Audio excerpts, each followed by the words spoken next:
ใหญ่อู้ครึ่งสองโต๊ะพี่น้องสองโต๊ะอู้ปัตตะเพียนกันนี่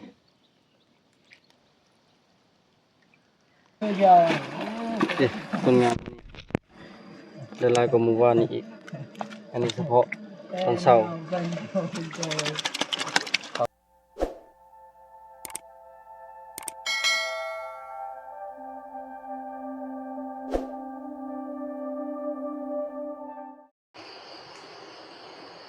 วัสดีพี่น้องสวัสดีตอนเช้าตอนนี้พอดี5 โมงปลายแล้วตื่นมาแต่เช้าแต่กะให้มันแจ้งคักกันนะเพราะว่าไปแต่เช้าแต่ดึกกะเวลาเขาถ่ายมันก็สิบ่แจ้งก็เลย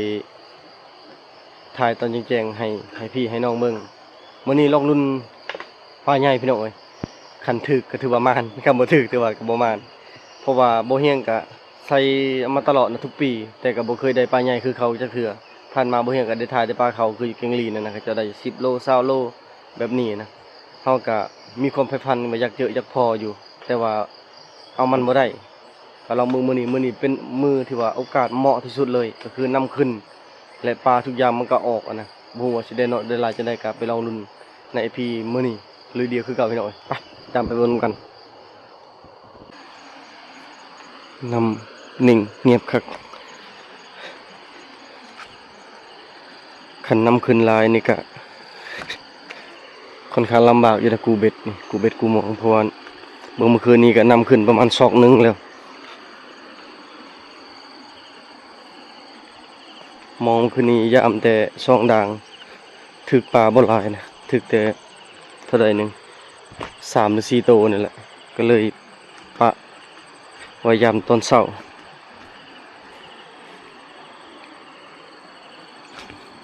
ว้านำขึ้นอะไรได้พุ่นนะโอ้นำขึ้นอะไรพี่น้องจะได้เห็นเบ็ดเชนมองวันนี้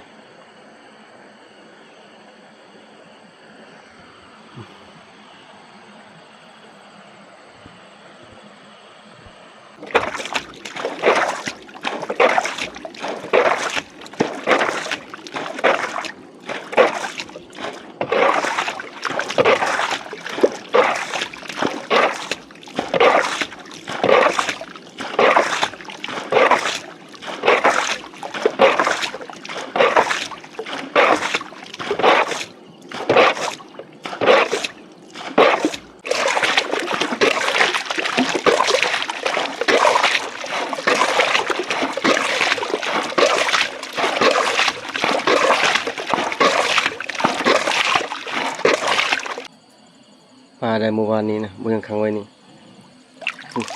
โอ้ขักอะไรพวก10 ไปโต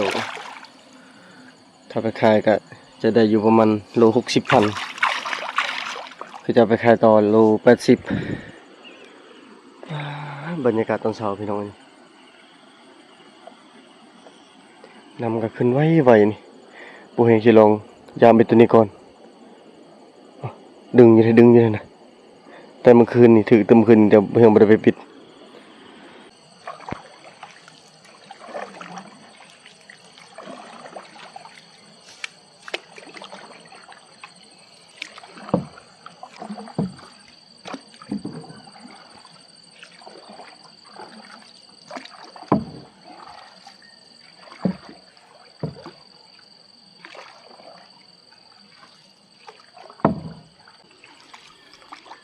เบิ่งน้ำมีแต่ขี้เหงื่อใครแต่ว่ามันมาอยู่พี่มันบ่ไหลถึกมองเนี่ยปะทิ่มเลยมองนะดีแต่บ่เฮียงก็ฮู้ใส่ไว้อยู่พวกอยู่นอกๆพุ่นแหละจึบอยู่พี่น้อยนะเบิ่งบ่เฮียงสิลองเติมเหงื่อก่อนมากู้สุดท้ายปิดเอาปลาแล้วก็เติมไว้ยามมันยังเข้าอยู่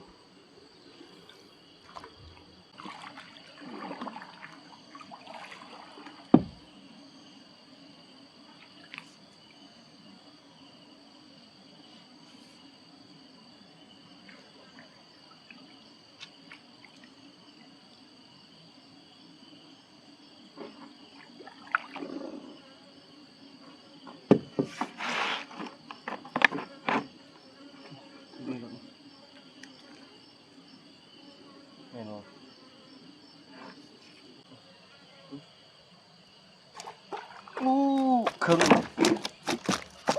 เรียบร้อยมาแล้ว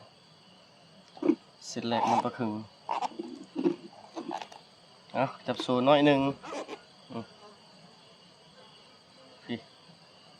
โอ้ดี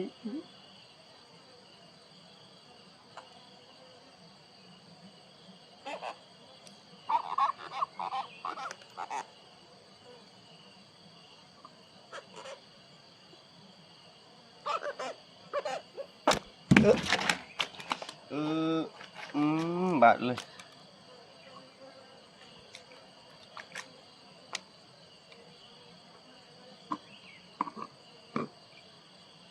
มีรุ่นอีกวันนี้มีรุ่นอีก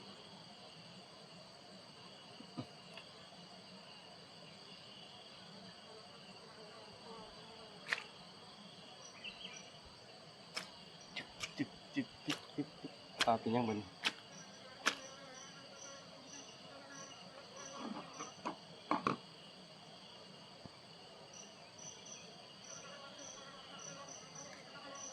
บาดแล้ว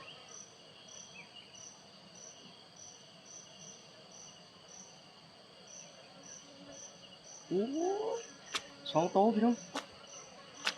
2โต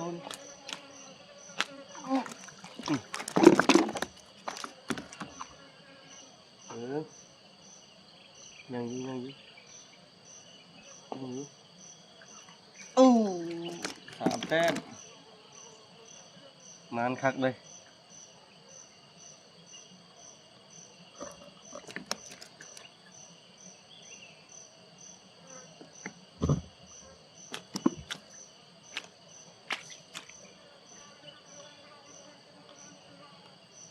กลืนเข้าทอง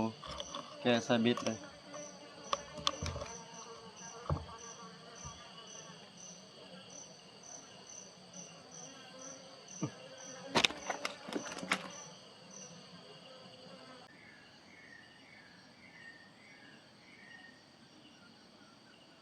จึกเลยเส้นนี่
พี่คุณ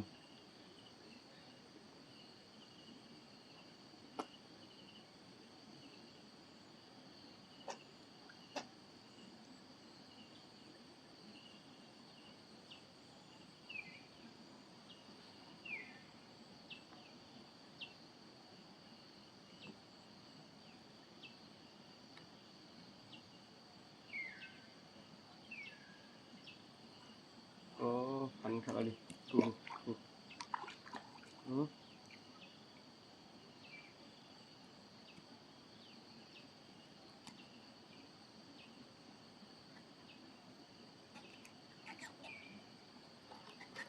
เช็ดอ๋อ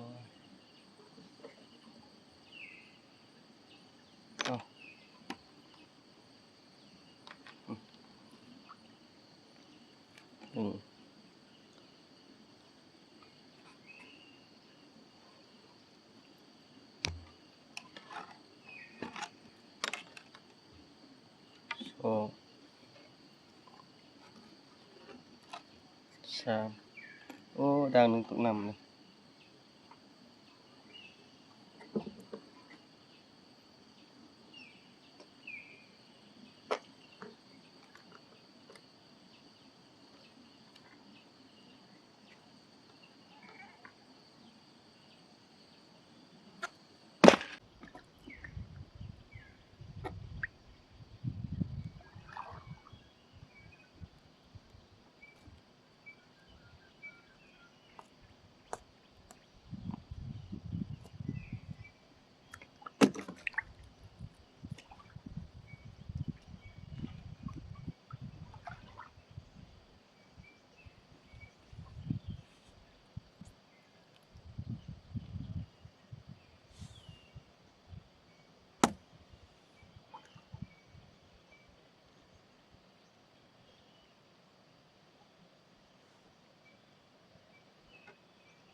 ถึก3โตแล้วติดกันเลยปรากฏไฟกลาง2โต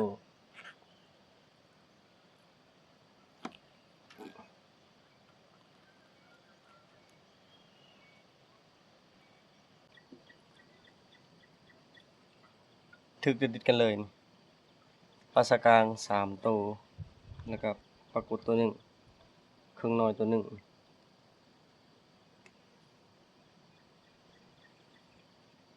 โอ้ถึกจะเป็นพันคักอันนี้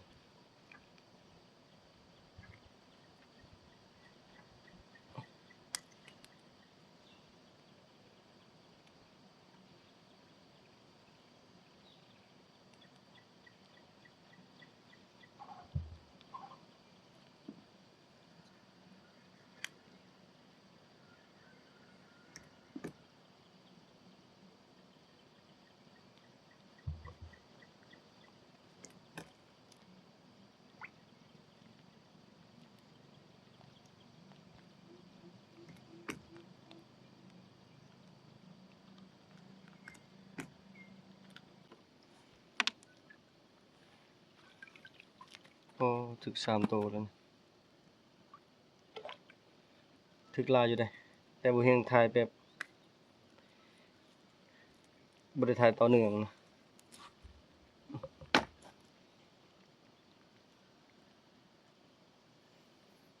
ดังเดียวนี่ถึก10กว่าโตแล้วมันสิฮอด20โตแล้วบ่นะถึกคักกว่ากลางคืนอยู่คืนนี้ถึกแต่ตัวนึง2โต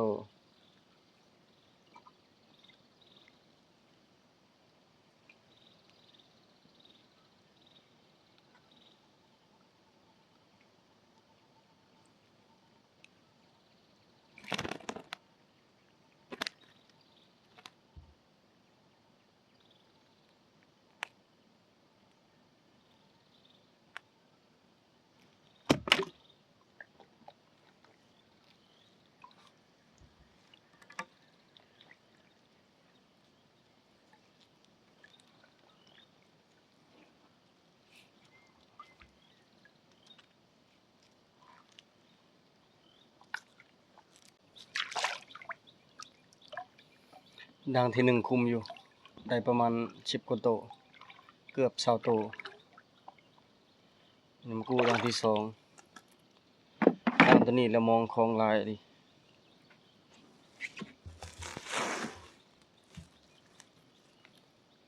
ถึกแล้วปัตตะเพียนอีกแล้วนี่ปลาอีกแล้วพี่น้องนี่มอง8เซนเมื่อวานนี้ก็ถึกตัวนึง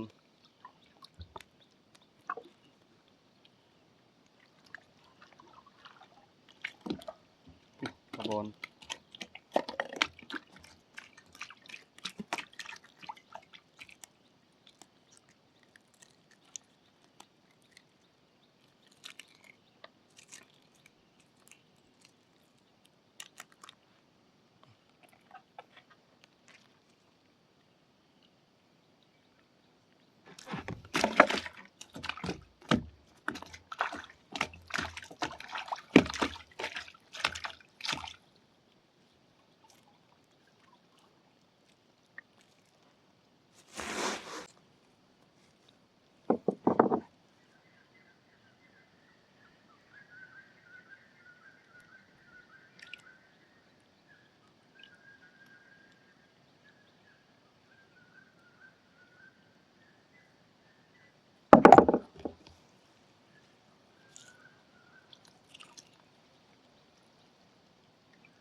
ปลาสกลาง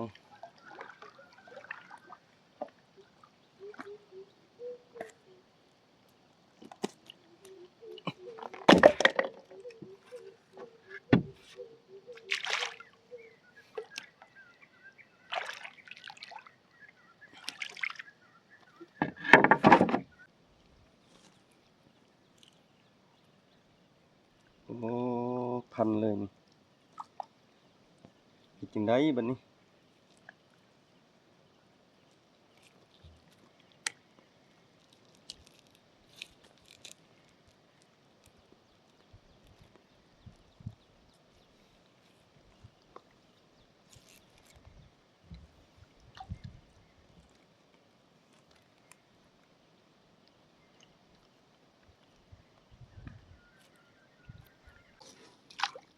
นี่ปลานะ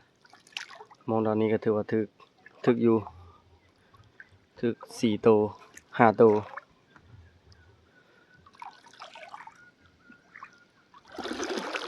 ยามดังที่3บัดนี้ยังเป็นมองบ่เฮียงอยู่ส่วนมองบ่เดือนพุอยู่ในพุตอนนี้เห็นกังหันลมเห็นแต่ปลายๆมันนี่วังนี้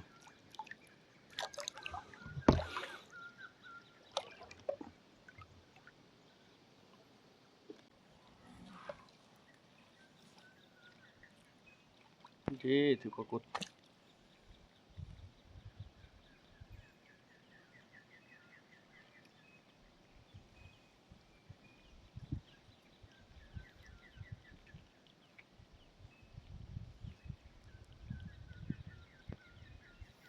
มื้อนี้มันจะปรากฏน้ำเบ็ดกับปรากฏน้ำมองกับปรากฏตัวที่2ปลาครึ่งตัวหนึ่งสปิดจังได๋บัดนี้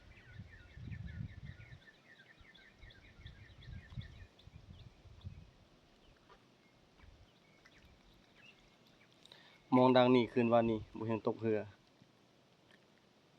ตกกลางคืน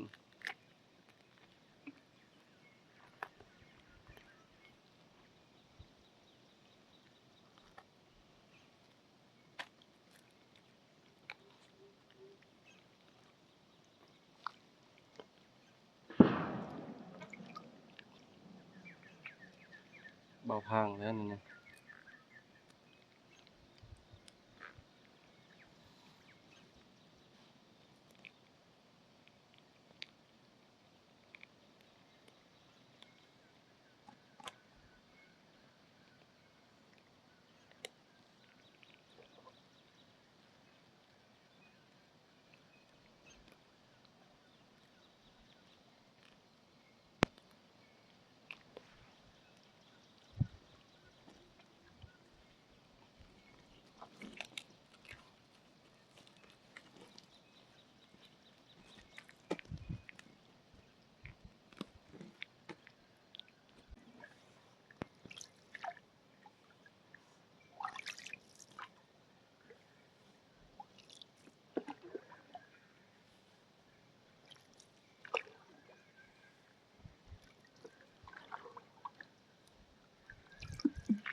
5โตเลย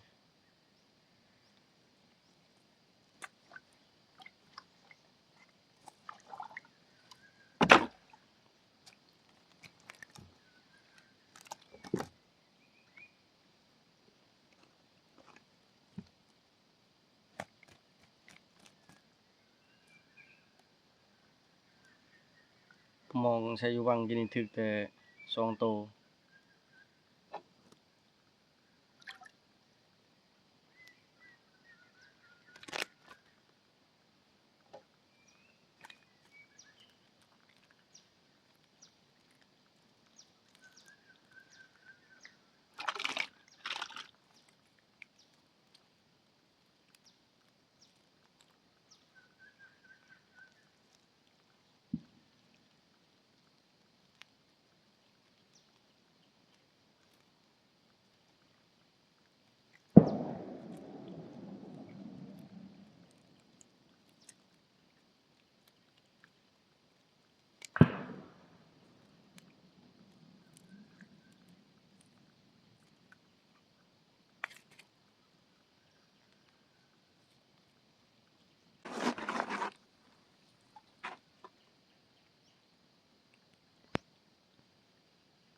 2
ตัวแล้วหลุดมือ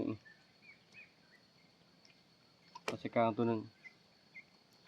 ปลาปากตัวหนึ่งมากิน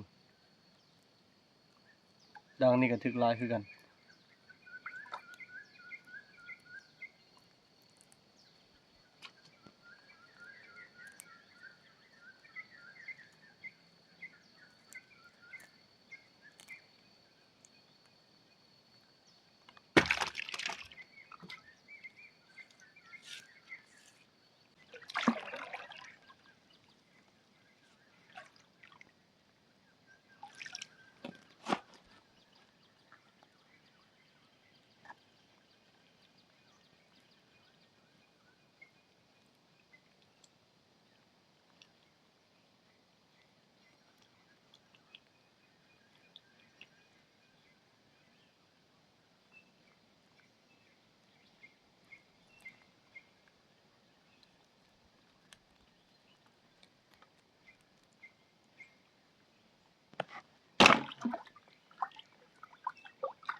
มีหอดกล้วยท่านนี่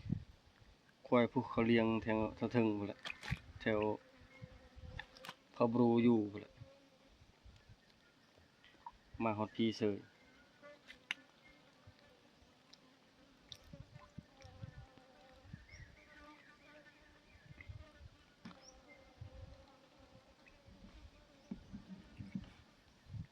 ปลาตองบางคนมักไปเฮ็ดลาบบางคนมักไปตากแห้งบางคนก็มักไปเฮ็ดลูกชิ้นความมักของแต่ละคนบ่คือกันแต่ถ้าให้บ่เฮียงเลือกนี่จะเอาไปเฮ็ดแห้งกินง่ายกว่ามันกรอบเวลาทอดลูกชิ้นกับอันเฮ็ดลาบนี่แม่นน่าจะบ่เคยกิน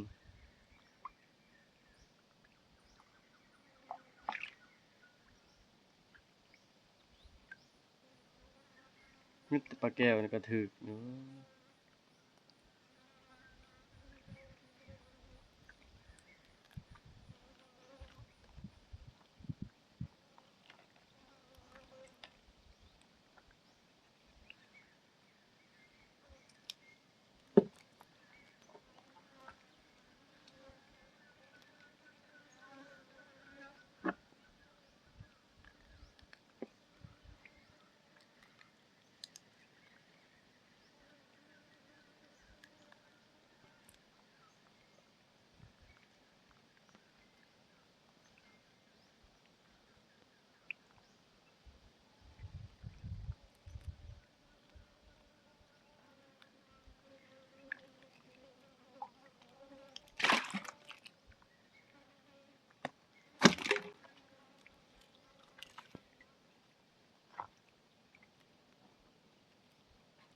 ก็บริบูรณ์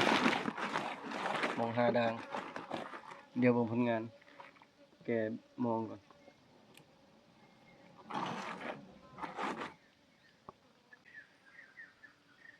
โอ้ครึ่งน้อยโอ้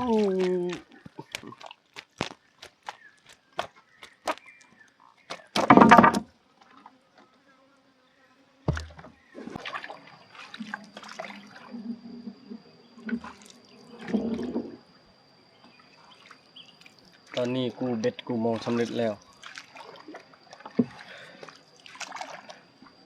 บ่เฮียงมั่นใจนำเบ็ดปลาครึ่งน่ะป้อลุ้นคักบ่ถึกจักโตเลยเหยื่อหลุดอยู่ตัวเดียวกะหันและเหยื่อยังครบใส่ตั้ง11ลังใส่บ่เป็นบ่หรือมันบ่ออก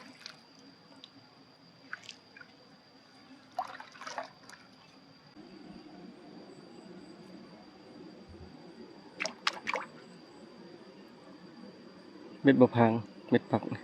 เมื่อคืนนี้ได้ตัวหนึง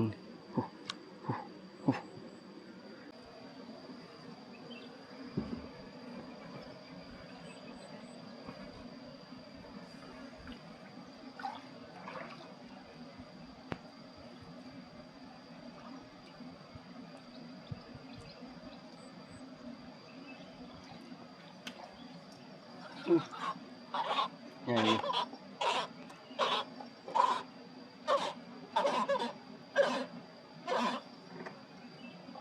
เจ้าของเบ็ดยังบ่มาแต่หากินบ่จัก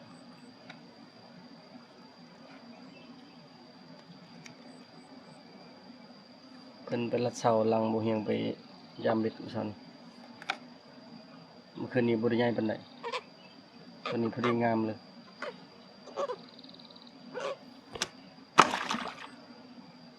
เอ๊ะคนงามนี่ได้หลายกว่าเมื่อวานนี้อีกอันนี้เฉพาะตอนเช้าปลากดปลาเค็งปลาขาวลายเติบอยู่แล้วก็ต้องเอาขังไว้นี่ก็ประมาณ10ปลายโตรวมปลาขาวนำแต่ปลาในตู้แข็งให้อีกลายเติบอยู่เด้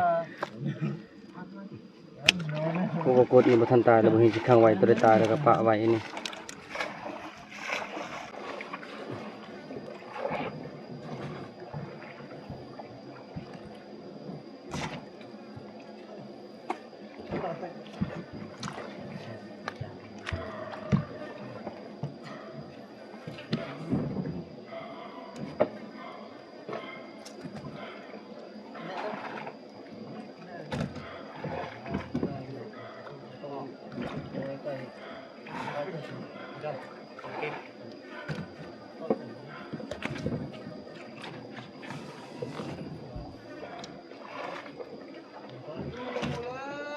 โอ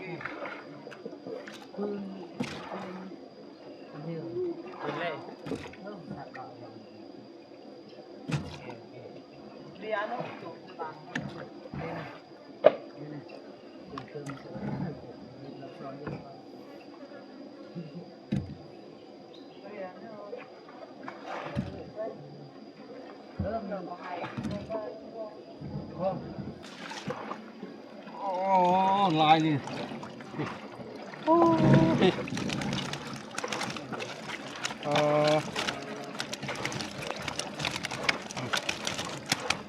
กูเจอรถมาไหนเอาอันนี้แหละเสียไปส่วนตัวตายแล้วนะเพื่อนจะไปเต็งน้ำก้อนไปปะในเก็บผมบทันในครัวดอกหอมช่วยแล้วจะเราก็ชิกลับแล้วนี่กินข้าวกินน้ำแล้วถือว่าลายเติบอยู่ที่นี่ประมาณวัง4 โลหรือ5 โลนี่แหละรวมๆนี่มือหนึ่งประมาณ7-8 โล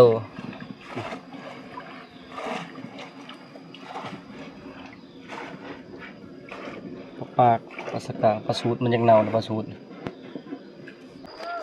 ผลงานโอเฮียงมันนี่ได้หลายอยู่นี่ก็เป็น5-6 โลแล้วไปจักนี่รวมปกติปลาเคืองอีกบ่เห็นค้างไว้อีกยังสิไปหาหน่อไม้ให้ซามอนอีกเราบอกไปหาหน่อไม้ให้เราทีมงานเขาก็มาเลยไปได้มานบ่บ่มานคือเก่า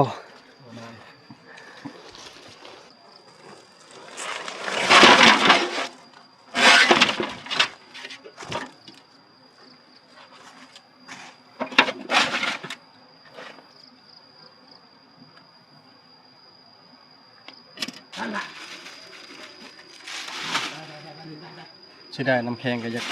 เปื่อยอยากเบิดหัวปลาเขาสิลดหรือบ่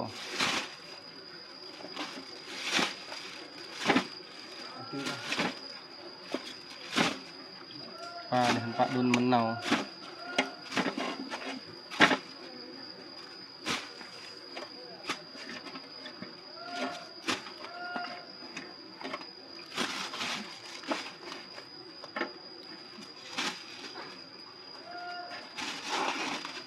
เยอะตาจอยนี่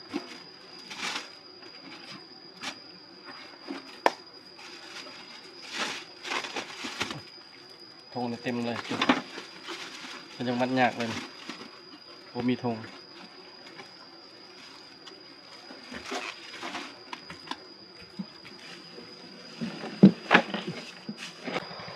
บอกเฮียงไว้สิบห้าหน่อไม้แต่พอดีบุเดินไปแล้ว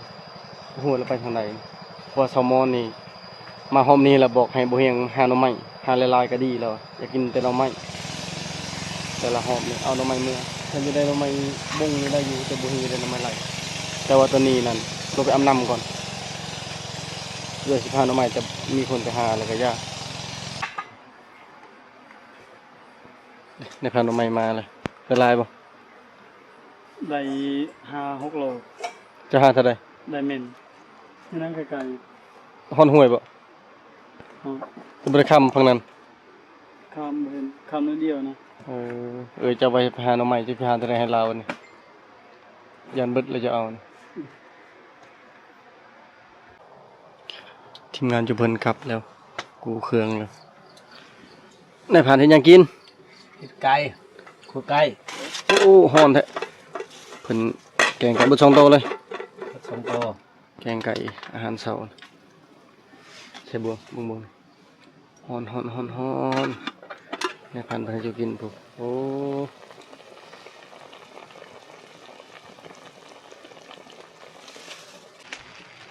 เดี๋ยวพี่น้องกินข้าวซานกัน มาที่มือในพาน จะโรยกินทานน้ำกัน ที่มือในพานเพิ่นบ่เดินได้ยัง แล้วก็เอาตัวเร็ว นำหมูบทัน เดี๋ยวได้แต่ เพิ่มบ่ทัน ได้แต่หน่อไม้บ่พางเลย เพิ่มแล้วบอกช่องมือนี่คันเขาเอาอันน่ะครึ่งนึงเจ้านี่บ่มันเขาบอกคุยเขาได้7-8 โตก็หอกหอมตำๆเลยกับนกอันนั้นนกเข้าป่ะ บ่แม่นน ตัว ก ห้อ เจ้าง ตกรูดโต บ่แม่นนกเฮา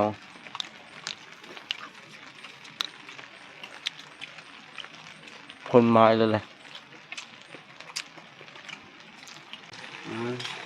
นี่มันกองสุโขทัยแล้วเนี่ยโบก มา มึงเละกังงอนตัวอย่าง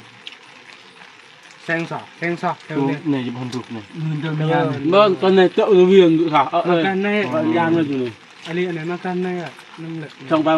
4 โมงฮะ5 โมงก้าวตะเวียงนะ อันนี้นั่นแปล เฮ้ย ว่า ฟุตบอลตะเวียงกันเลย งะเดียวมึงหยอกเขาทำไงก็เธอปุ๊บ เรือมองไปปังพอดีนะ ทางบ้านเล็กปังเลย ครั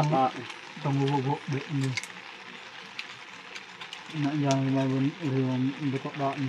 ธนาคารบ้านลูก สกาย นี่ปะมันกูมุกบุรากายอ่ะ สกายเอามูนเยอะเลยไป เมิน กัน เมินเร็วเลยตัวนี้ เดินเดียว อันนี้งะมันก็เร็วเฮ้ยก็ได้แซงมันดุนตะกินข้าวดุนละ อันนี้ มาทนนี่มาอีกเลยเฮงขึ้นบ่นี่อันนี้กินข้าวอยู่กินข้าวอิ่มว่าจะพากันเมื่อบ้านมาเบิ่งคนดูต่อคนเช้าจึงเมื่อ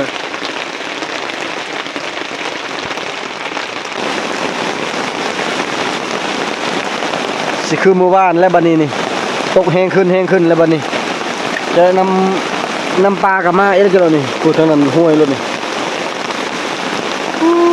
คนนี่คน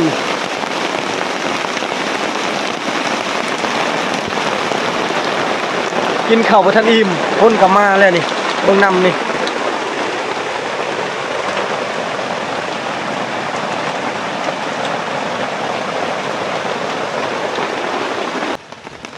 เสียงนำเนี่ยนะนำมาอีกแล้วพี่น้องนะ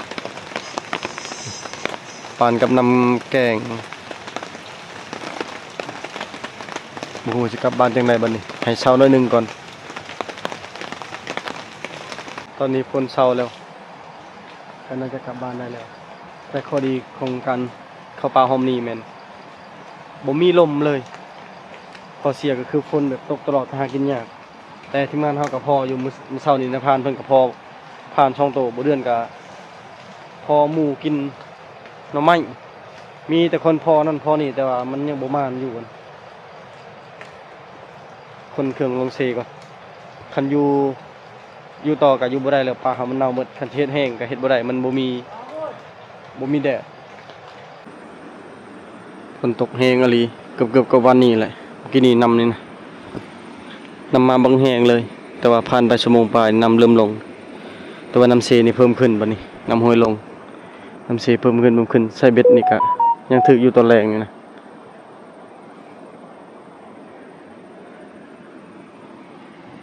แต่ว่าเฮานี่อยู่ต่อบ่ได้คันอยู่ในป่าลูกบาบนึงนี่อ๋อ บันไดยาวๆทายเดี๋ยวว่าเต้นทำ เรียบน้องนะพัง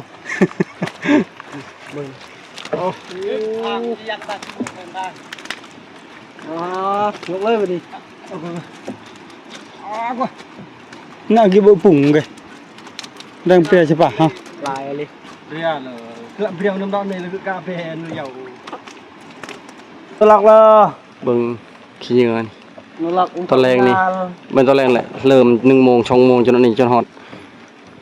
ตอนดึกผมยังถือแล้วปลานี่ปลามันขึ้นมาพอนำมาอีกแล้วนี่เบิ่งฝนยังตกอยู่กลับบ้านกับซองก่อนพี่น้องเอ้ยว่าหอมนี่นะบ่เพียงคุ้มค่าเลยได้ทั้งปลากดได้ทั้งปลาครึ่งได้ทั้งปลาขาวชวนทีมงานทั้งบกแม่น3 คนแม่นจุเพิ่นหากินยากเพราะว่าฝนตกมีแต่บ่เฮียงนี่โอเคได้หลายอยู่ได้ทั้งเบิดนี่ประมาณวังบ่ฮอด30 โลก็น้อยหนึงปลานี่นะพี่น้องเอ้ยสำหรับคลิปนี้ขอจบไว้เพียงเท่านี้ก่อนอื่นก็ขอขอบใจเบิดทุกคนที่เป็นกำลังใจให้บ่เฮียงติดตามไว้ในพี่หน้าพี่น้อง